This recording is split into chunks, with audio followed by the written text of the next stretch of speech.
Book 39, M. Entry into the realm of reality, continued, M. So then Sudhana went to the sunlight park and looked all around. In the park he saw trees called moon risen, which were covered like pavilions, of flame-like color and blazing radiance, lighting up the space of a league all around. He also saw leafy trees called completely covering, which are shaped like parasols, their clustered leaves providing shade, shining like blue crystal clouds. He saw flowering trees called treasury of flowers, which had various pleasing forms like the Himalaya mountains and showered endless streams of varicolored flowers, like the trees of paradise adorning the heavens. He also saw ever-ripe sweet fruit trees called gathering of fruits of indescribable sweetness, which had the appearance of golden polar mountains and were always bearing fruit. He also saw jewel trees called treasury of radiance, which looked like incomparable jewels and bore riches in buds producing garlands and ornaments of celestial jewels and wish-fulfilling gems, and were adorned by jewels of countless colors. He also saw trees of cloth called soothing, from which hung precious celestial cloths of various colors. He also saw trees of musical instruments called pleasing, which produced music more sweet and pleasant than that of the heavens. He also saw trees of fragrance called gracing everywhere, which pervaded everywhere with all kinds of pleasing fragrances. There were also cool lotus ponds, with steps made of bricks of 7 precious substances arrayed on 4 sides, surrounded by benches of various jewels painted with sandalwood. Fragrance, set in ground made of blue lapis lazuli, the bottom covered with gold sand, the ponds filled with water pleasantly scented with celestial fragrance, the surface of the water covered with varicolored lotuses of heavenly scent and texture, the air around them filled with the songs of birds, more lovely than the heavens, all surrounded by rows of beautiful trees of various celestial treasures. At the foot of each of those treasure trees were arranged jewel lion seats of various pleasing forms, adorned with innumerable jewels of various kinds, spread with various precious celestial cloths, perfumed with incenses of all kinds of celestial fragrances, covered with canopies of various jewels hung with precious silks surpassing those of the heavens, enveloped in nets of gold adorned by various jewels, with circlets of bells giving forth pleasant sounds, surrounded by hundreds of thousands of celestial seats. At the foot of one precious tree he saw a lion seat in the calyx of a jewel lotus, at another, a lion seat in the calyx of a fragrant diamond lotus, at another, a lion seat in the calyx of a diamond lotus ornamented with dragons, at another, a lion seat in the calyx of a diamond lotus with clusters of jewel lions, at another, a lion seat in the calyx of a lotus of luminous jewels, at another, a lion seat in the calyx of a lotus of the finest diamonds, at another, a lion seat in the calyx of a lotus of world-illumining jewels, at another, a lion seat in the calyx of a lotus of jewels of white light.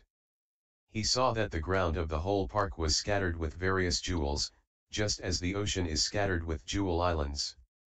The earth, studded with blue lapis lazuli and inlaid with all kinds of jewels, was soft and pleasant to the touch, and would give way and spring back as one walked on it.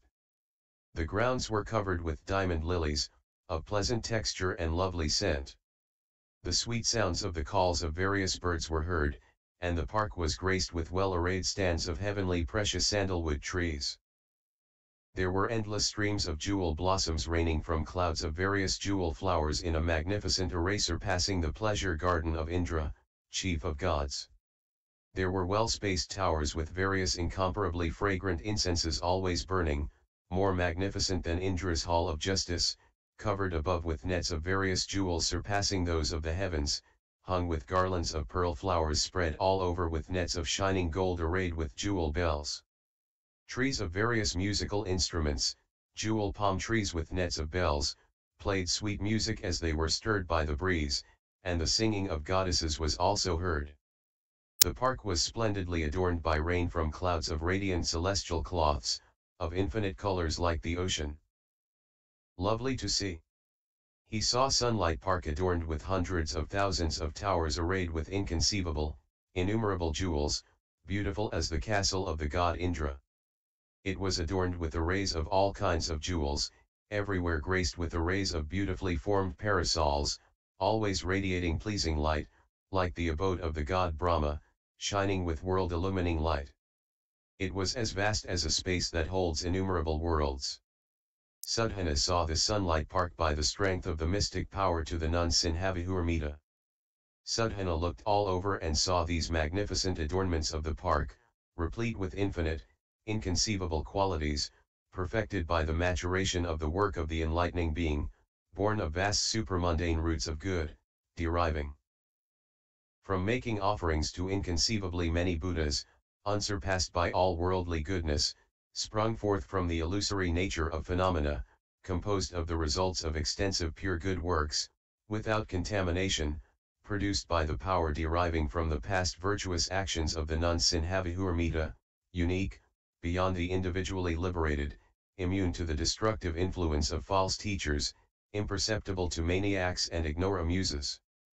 In all of those lion seats under the various precious trees he saw the non-sin-havihurmita sitting, surrounded by a great company of followers, calm, composed, her senses and mind quiet, well controlled, her senses subdued, as restrained as an elephant, her mind pellucid and clear as a deep pool, grantaire of all desires like a wish-fulfilling jewel, unaffected by worldly things as a lotus is not clung to by water, fearless as a lion, with polished expertise, unshakable as a mountain, pure in conduct, soothing the minds of beings like intoxicating perfume, extinguishing the burning of afflictions like sandalwood from the snowy mountains, alleviating the pains of all sentient beings like the medicine good to see, beneficial to all who behold her, producing the physical and mental bliss of quiescence like the light of a Buddha free from the ills and delusions of passion, clearing the minds of sentient beings polluted by afflictions like the water purifying crystal, promoting the growth of roots of virtue like a good field. He saw her sitting in those seats, with various audiences in the surrounding seats. In one setting he saw the nun surrounded by gods of the heaven of pure abodes, expounding a doctrine called unity with endless liberation. In another he saw her surrounded by gods of Brahma's heaven, expounding a purity of the sphere of the voice called division of the universal ground. In another he saw her surrounded by gods and goddesses of the heaven of control of others' emanations, expounding a doctrine called array of powers of purification of mind of enlightening beings. In another he saw her surrounded by gods and goddesses of the heaven of enjoyable emanations, expounding a doctrine called pure array of all phenomena. In another he saw her surrounded by gods and goddesses of the heaven of satisfaction, expounding a doctrine called resorting to the treasury of one's own mind. In another he saw her surrounded by gods and goddesses of the heaven of timely portion, expounding a doctrine called endless array. In another he saw her surrounded by gods and goddesses of the 33-fold heaven, expounding a doctrine called the method of rejecting. In another he saw her surrounded by water spirits, nymphs, and sprites, expounding a doctrine called array of lights of the sphere of Buddhas. In another he saw her surrounded by demigods and demigoddesses and their children, expounding a doctrine called treasury of salvation of the world. In another he saw her surrounded by celestial musicians, expounding a doctrine called endless giving of delight. In another he saw her surrounded by titans, with their wives and children, expounding a doctrine called manifestation of power of reason in the knowledge of the reality realm. In another he saw her surrounded by fantastic birds, expounding a doctrine called the sphere of action concerned with alarming those in the ocean of existence. In another he saw her surrounded by centaurs, expounding a doctrine called the range of manifestation of the action of Buddha. In another he saw her surrounded by great serpents, expounding a doctrine called production of the joy of the enlightened. In another he saw her surrounded by hundreds of thousands of women, men, boys, and girls, expounding a doctrine called higher reaches of knowledge. In another he saw her surrounded by goblins, expounding a doctrine called production of compassion. In another he saw her surrounded by people devoted to the vehicle of listeners, expounding a doctrine called higher power of knowledge. In another he saw her surrounded by people devoted to the vehicle of individual illumination, expounding a doctrine called splendor of the illustrious virtues of Buddhas. In another he saw her surrounded by people devoted to the great vehicle of universal enlightenment. expounding a medium of light of knowledge of concentration called door to totality. In another he saw her surrounded by enlightening beings who had just been inspired to seek enlightenment, expounding a medium of concentration called multitude of vows of all Buddhas. In another he saw her surrounded by enlightening beings in the second stage, expounding a medium of concentration called sphere of dispassion. In another he saw her surrounded by enlightening beings in the third stage, expounding a medium of concentration called sphere of tranquility. In another he saw her surrounded by enlightening beings in the fourth stage, expounding a medium of concentration called production of the field of action of the energy of omniscience. In another he saw her surrounded by enlightening beings of the fifth stage, expounding a medium of concentration called treasury of flowers of the tendrils of the mind. In another he saw her surrounded by enlightening beings in the sixth stage, expounding a medium of concentration called filled with light. In another he saw her surrounded by enlightening beings in the seventh stage, expounding a medium of concentration called adornment of the stage of totality. In another he saw her surrounded by enlightening beings in the eighth stage, expounding a medium of concentration called realm of the body distributed equally throughout the structure of the cosmos. In another he saw her surrounded by enlightening beings in the ninth stage, expounding a medium of concentration called array of the abode of the power of non-acquisition. In another he saw her surrounded by enlightening beings in the 10th stage, expounding a medium of concentration called sphere of non-obstruction. In another he saw her teaching an audience of thunderbolt bearers a doctrine called mighty array of thunderbolts of knowledge. Thus he saw the mature, the teachable, the capable among those in all states of being gathered in this park, each type in a separate assembly, with various inclinations and interests, firmly intent and deeply faithful, with the non-Sinhavihurmita teaching them each in such a way that all became certain of supreme perfect enlightenment. How was that so? Because the non-Sinhavihurmita had gone into countless tens of hundreds of thousands of doors of transcendent wisdom, beginning with the equanimity of the universal I, exposition of all Buddhas' teachings, differentiation of the planes of the reality realm, dispersing all obstructions, production of good thoughts in all sentient beings, supreme adornment, matrix of the principle of non-attachment, sphere of the realm of reality, treasury of mind, and source of miracles pleasing to all.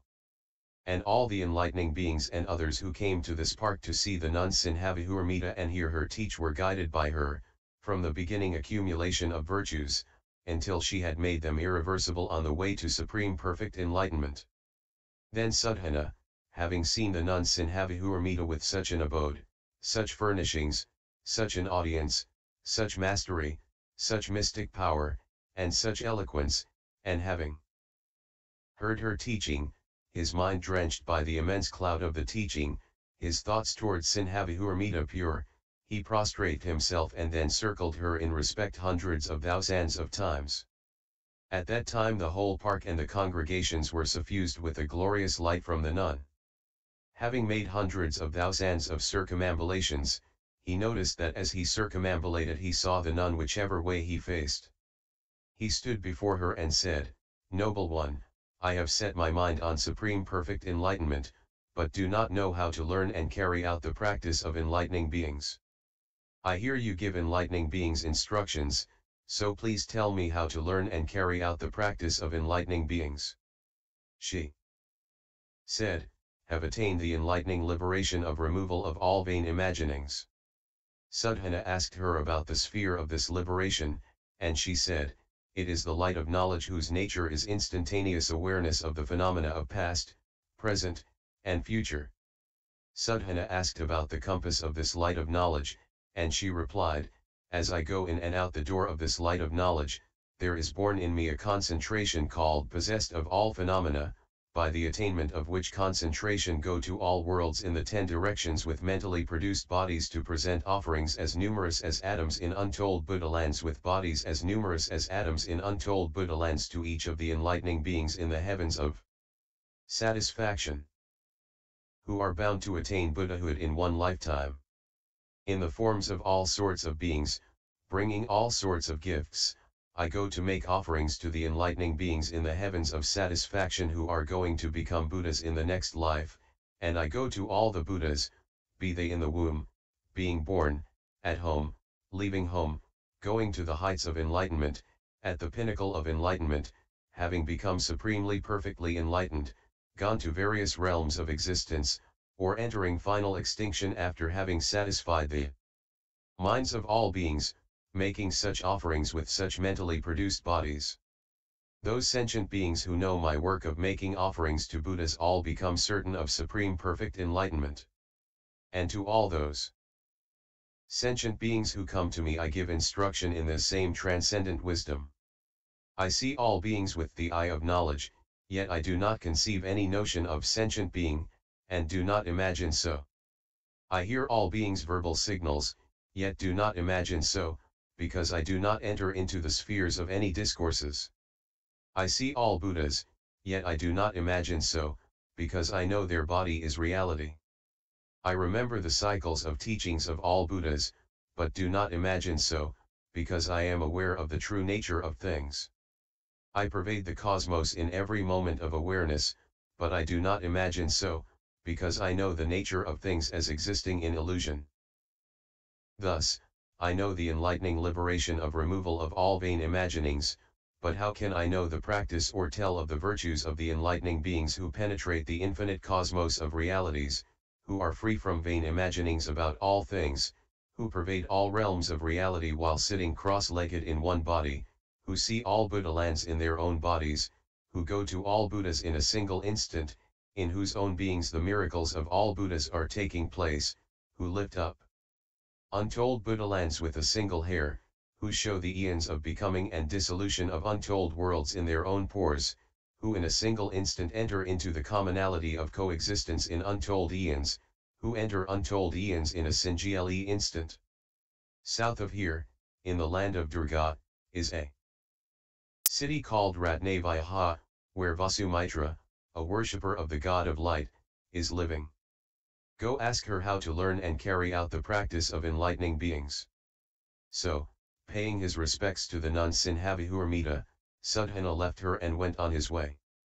Vasumitra, his mind illumined by the lightning of great vision, meditating on the light of omniscience, observing the manifestation of power of essential nature, making firm the mnemonic command of the treasury of verbal communications of all beings, extending the mnemonic command to retain the cycles of teachings of all Buddhas, establishing the power of great compassion as a refuge for all sentient beings, examining the power of omniscience, which is the source of the means of perceiving the principles of all laws, following the purity of vows extending throughout the cosmos, clarifying the light of knowledge illumining all things, developing the power of mystic knowledge pervading all phenomena arraying the worlds of the 10 directions, fulfilling the vow to remember, undertake, and accomplish all the deeds of enlightening beings, Sudhana made his way to the city of Ratnavaiha in the country of Durga, where he sought out Vasumitra.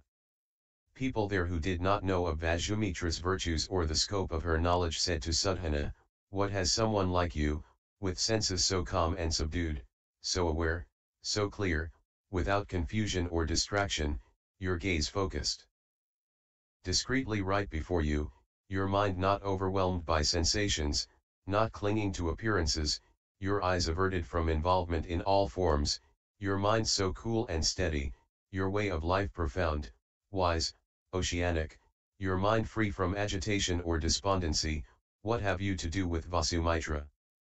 You should not have any lust for her, your head should not be turned by her, you should not have any such impure thoughts, you should not be ravaged by such desires, you should not be under the power of a woman, you should not be so bewitched, you should not enter the realm of temptation, you should not sink into the mire of sensuality, you should not be bound by the snares of the devil, you should not do what should not be done." Those who knew the excellence of the virtues of Vasumitra, however, and who were aware of the scope of her knowledge, said, "Good, good. You have really made gain if you ask about Vasumitra. You surely seek Buddhahood, you surely want to make yourself a refuge for all sentient beings, you surely want to extract the barbs of passion from all sentient beings, You surely want to transform the notion of purity. Vasumitra is in her house, north of the town square. Hearing this, Sudhana was delighted. He went to Vasumitra's house and saw that it was surrounded by 10 jewel walls, 10 circles of jewel trees, and 10 moats filled with fragrant water covered by celestial jewel lotuses of various colors, with gold sand spread on the bottom, the rippling waters producing an intoxicating fragrance, the banks adorned by many jewels.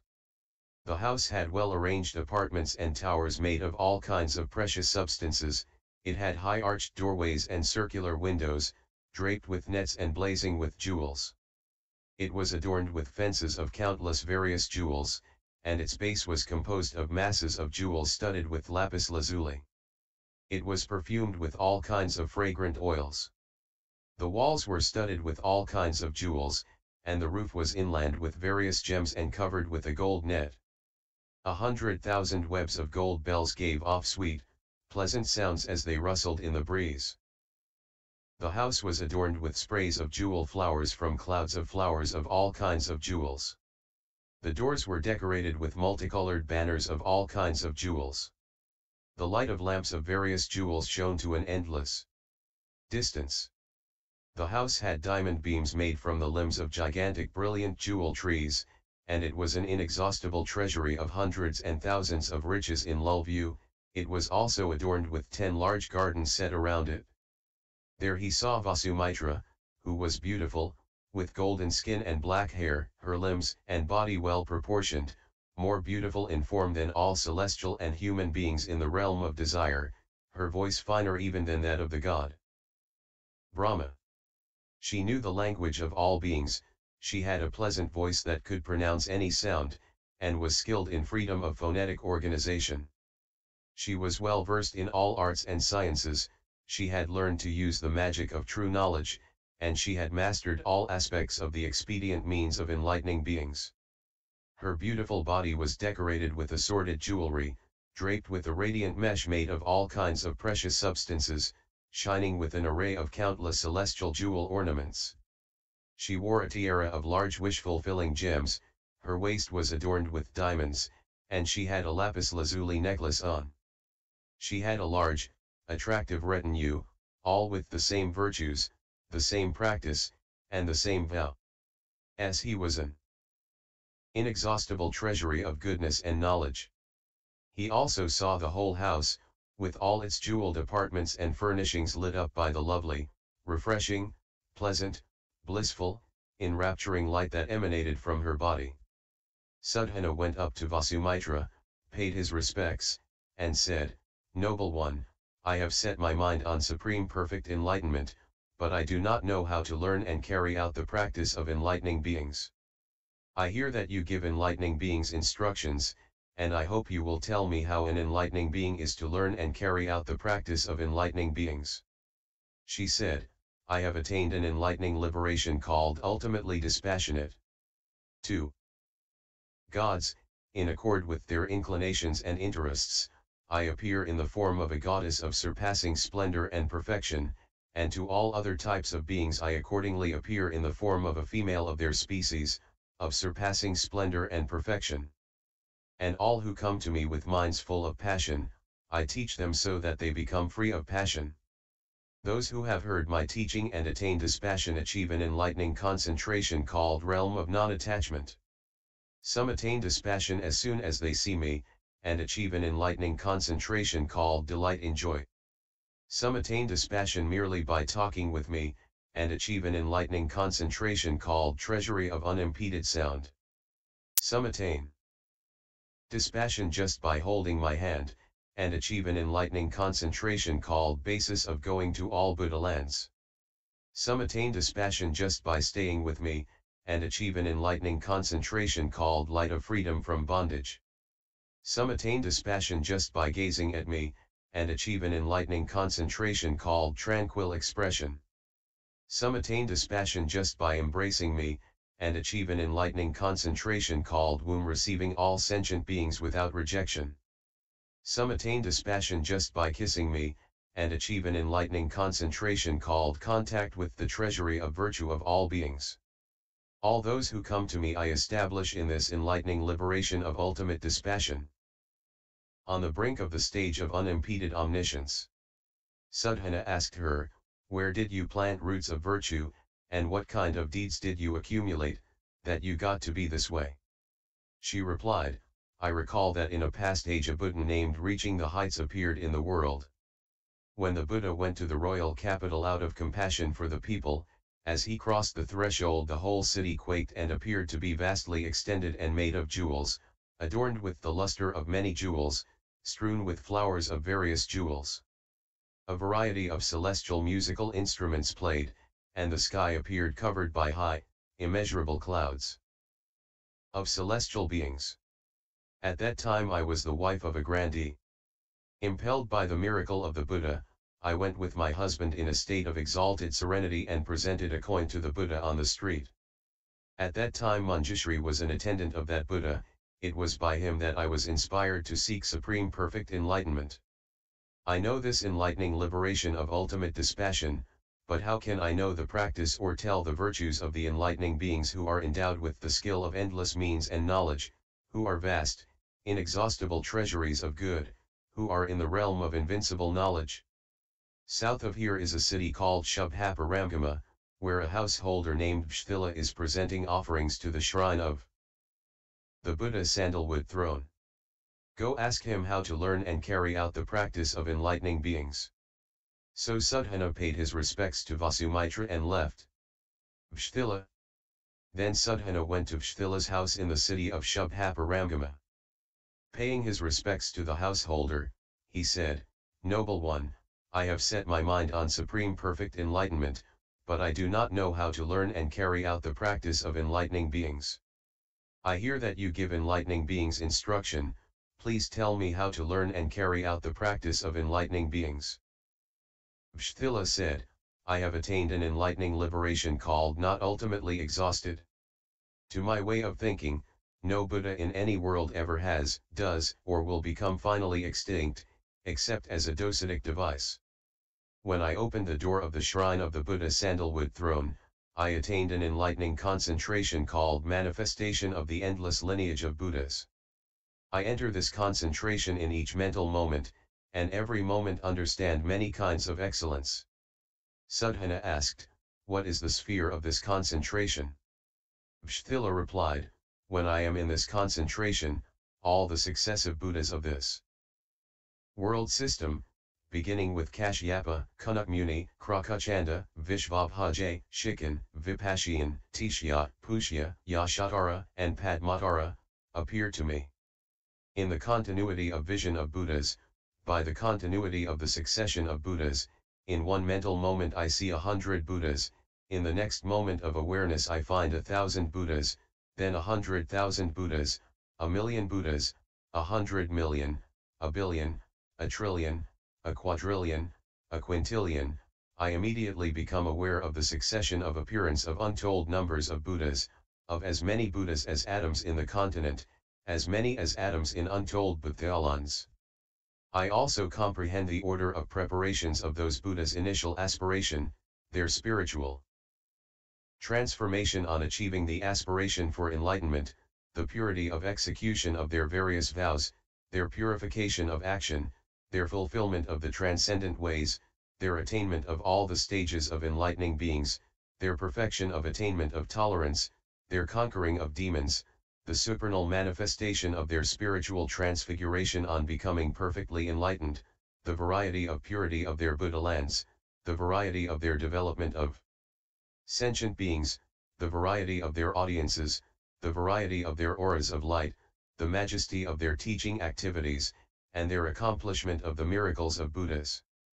I also distinctly remember their teachings, take them up mindfully, examine them in action, analyze them, follow them with discernment, and elucidate them with wisdom. I also perceive the successive Buddhas of the future, beginning with Maitreya, seeing 100 Buddhas in a single mental instant, then 1,000.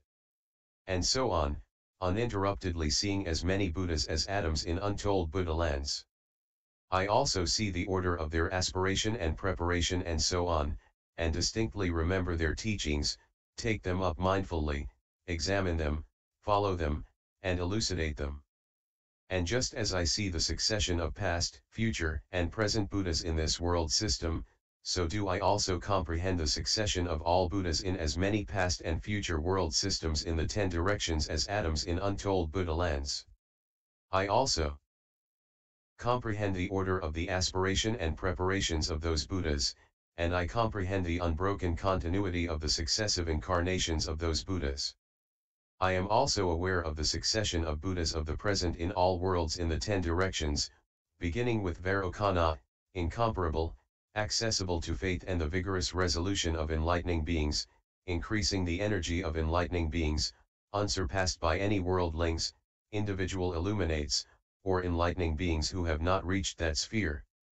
In a single mental instant I see 100 Buddhas, in the next instant of awareness I see 1,000 Buddhas, continuing thus without interruption until I meet as many Buddhas as atoms in untold Buddha lands.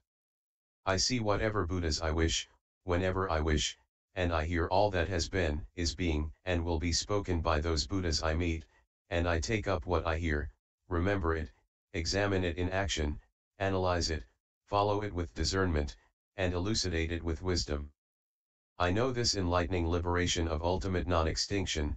How can I know the practice or tell of the virtues of the enlightening beings who have attained instantaneous knowledge of past, present, and future, who dwell in all concentrations in the space of an instant, who are imbued with the light of those who realize thusness, who realize the equality of all thoughts and imaginations, who are focused on the equality of all Buddhas, who abide in the non-duality of self, sentient beings, and Buddhas, whose realm is the manifestation of principles, whose nature is clarity, whose workings of knowledge pervade the network of worlds, who dwell unwavering on the seal of the teaching of all Buddhas, who are in the range of knowledge making known all realms of reality, who are in the range of knowledge conveying the teachings of all Buddhas. South of here is a mountain called Padalaka, where an enlightening being named Avalokiteshvara lives. Go ask him how to learn and carry out the practice of enlightening beings. Then Pshthila said in verse: Go, Sudhana, to Mount Padalaka in the ocean, a pure abode of the valiant. Made of jewels, covered with trees, scattered with flowers, complete with gardens, ponds, and streams. On the mountain the steady, wise Avalokiteshvara dwells for the benefit of the world. Go ask him the virtues of the guides, he will teach you great, wonderful means of attainment. So Sudhana paid his respects to Pshthila and went on. Avalokiteshvara, reflecting on the teaching of Pshthila, entering the treasury of zealous application of enlightening beings, remembering the power of mindfulness of enlightening beings, remembering the power of the succession of enlightened guides, realizing the unbroken continuity of Buddhas, remembering the progression of the hearing of the names of Buddhas, following the principles of the teachings of the Buddhas, entering into the array of collective practice of the Buddha teachings, intent on the exclamation made by Buddhas on becoming perfectly enlightened, focusing his attention on the inconceivable action of Buddhas, Sudhana made his way to Mount Padalaka. Climbing the mountain, he looked around for Avalokiteshvara and saw him on a plateau on the west side of the mountain, which was adorned with springs, ponds, and streams, sitting wakefully on a diamond boulder in a clearing in a large woods, surrounded by a group of enlightening beings seated on various jewel rocks, to whom he was expounding a doctrine called light of the medium of great love and compassion, which concerns the salvation of all sentient beings. Transported with joy on seeing Avalokiteshvara, his eyes fixed on him, his mind undistracted, full of the energy of faith in the spiritual benefactor, thinking of seeing spiritual benefactors as at once seeing Buddhas, thinking of reception of the multitudes of all truths as originating in spiritual benefactors, thinking of the attainment of all virtues as deriving from spiritual benefactors, thinking of how hard it is to meet spiritual benefactors, thinking of spiritual benefactors as the source from which the jewels of knowledge of the 10 powers are obtained, thinking of spiritual benefactors as the source of vision of inexhaustible knowledge, thinking that the Growth of the sprouts of goodness depends on spiritual benefactors, thinking that the door of omniscience is revealed by spiritual benefactors, thinking that the way to enter the ocean of great knowledge is pointed out by spiritual benefactors, thinking that the accumulation of the store of omniscience is fostered by spiritual benefactors. Sadhana went up to Avalokiteshvara. The enlightening being Avalokiteshvara, seeing Sadhana approaching in the distance, said, "Welcome, you who have set out on the incomparable, lofty, inconceivable great vehicle, intending to save all beings who are oppressed by various firmly rooted miseries and have no refuge, seeking to directly experience all the teachings of Buddhas, which are beyond all worlds. Incomparable, and immeasurable, you are filled with the energy of great compassion, determined to liberate all sentient beings, directed toward practice of the vision of universal good, intent on purifying the sphere of great vows, born of the ocean of knowledge of Manjushri, correctly proceeding on the instructions of spiritual benefactors, with the tireless will to build up roots of goodness, seeking to retain the multitudes of teachings of all Buddhas, a mine of lotuses of virtue, fit to receive the empowerment of Buddhas, imbued with the energy of the light of concentration, seeking to keep in mind the teachings of all Buddhas, thrilled with the joy of the vision of Buddhas, your mind expanded by the incalculable energy of achievement of virtue. Wishing to reveal to others the power of the measure of omniscience to which you have access through your own mystic knowledge, determined to sustain the energy of light of knowledge of Buddhas, firmly rooted in the power of great compassion. Then Sadhana went up to Avalokiteshvara, paid his respects, and said, "Noble one, I have set my mind on supreme perfect enlightenment, but I do not know how to learn and carry out the practice of enlightening beings. I hear you give enlightening beings instruction, and I ask you to tell me how to learn and carry out the practice of enlightening beings." Avalokiteshvara said, "It is good that you aspire to supreme perfect enlightenment. I know a way of enlightening practice called undertaking great compassion without delay, which sets about impartially guiding all sentient beings to perfection, dedicated to protecting and guiding sentient beings by communicating knowledge to them through all media. Established in this method of enlightening practice undertaking great compassion without delay, I appear in the midst of the activities of all sentient beings without leaving the presence of all Buddhas, and take care of them by means of generosity, kind speech, beneficial actions, and cooperation. I also develop sentient beings by appearing in various forms, I gladden and develop them by purity of vision of inconceivable forms radiating auras of light, and I take care of them and develop them by speaking to them according to their mentalities, and by showing conduct according to their inclinations, and by magically producing various forms, and by teaching them doctrines commensurate with their various interests, and by inspiring them to begin to accumulate good qualities, by showing them projections according to their mentalities, by appearing to them as members of their own various races and conditions, and by living together with them. Perfecting this practice of unhesitating compassion, I have vowed to be a refuge for all sentient beings, to free them from fears of calamity, threat, confusion, bondage, attacks on their lives, insufficiency of means to support life, inability to make a living, ill repute, the perils of life, intimidation by the crowd, death, miserable conditions, unknown hardships, servitude, separation from loved ones, living with the uncongenial, physical violence, mental violence, sorrow, and depression. I have undertaken a vow to be a refuge for all beings from all these fears and perils. I have also caused a way of remembrance to appear in all worlds, to extinguish the fears of all beings. I have caused my name to be known in all worlds to drive away the fears of all beings. I have caused the tranquility of all beings, in endless forms, to appear in my body, to communicate to all beings individually according to the time.